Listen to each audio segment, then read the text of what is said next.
In 2016, the Russian government attacked our democracy. They interfered in the presidential election in sweeping and systematic fashion. They hacked emails, spread lies on social media, and made hundreds of contacts with the Trump campaign. All as a part of a massive covert operation to help Donald Trump become president.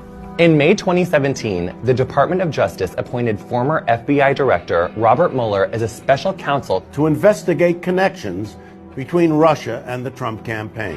Mueller delivered his report on March 22nd, and it contains the most damning evidence ever compiled against a sitting U.S. president. Yet, virtually no one has read it. And before the report was even released, Trump's Attorney General William Barr lied about its contents. He told the American people that the president had done nothing wrong. And Trump was more than happy to echo that propaganda. Total exoneration, complete vindication, no collusion and no obstruction and no nothing. That is an outright lie. Mueller found plenty of evidence of collusion. The Trump campaign knew about Russia's illegal attack on our election. They welcomed it and encouraged their help. That's collusion.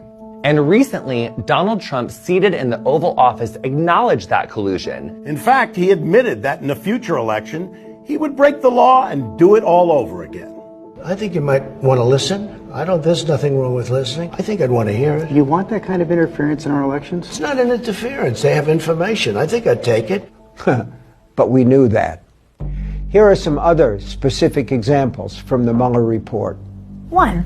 In the spring of 2016, a Russian operative told a Trump advisor that the Russian government had dirt on Hillary Clinton in the form of thousands of emails. The advisor then worked to arrange a meeting between the campaign and the Russian government.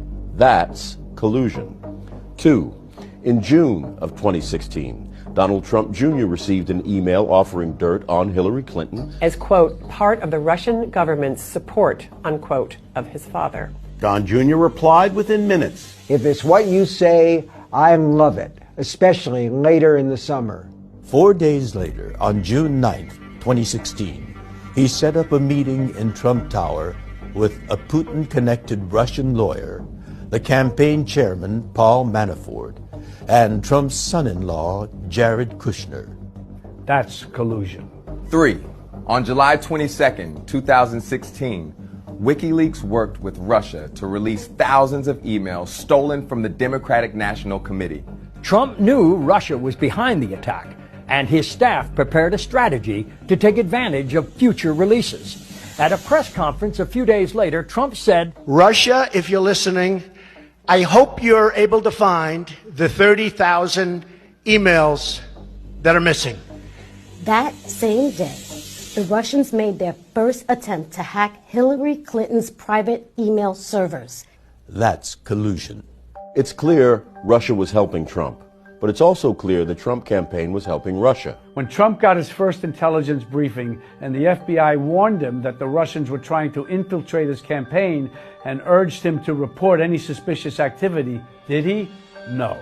He ignored the warning and continued to collude with the Russians. 4.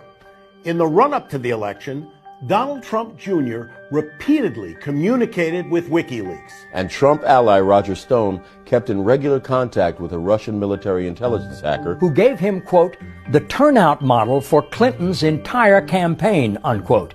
That's collusion. 5. On August 2nd, 2016, Trump campaign managers Paul Manafort and Rick Gates met with a Russian agent in a cigar bar in New York City. This was one of many meetings where they shared the campaign's internal polling data and their electoral strategy, specifically the targeting of Midwestern states. Let me say that again. Trump's campaign manager shared Trump's election strategy with Russia. That's the textbook definition of collusion. The Trump campaign had over 200 contacts with Russian operatives. Again, let's repeat that. Over 200 contacts with Russian operatives. The campaign never reported any of it. Instead, Trump lied and tried to hide everything from the investigators and the American public. Simply stated, Trump sided with a hostile enemy power against the United States. He colluded with Russia and compromised our democracy. All this is in the report. Please just read it for yourself. Then demand that Trump and members of his campaign and administration come before Congress and testify in public under oath so that Trump may be held accountable.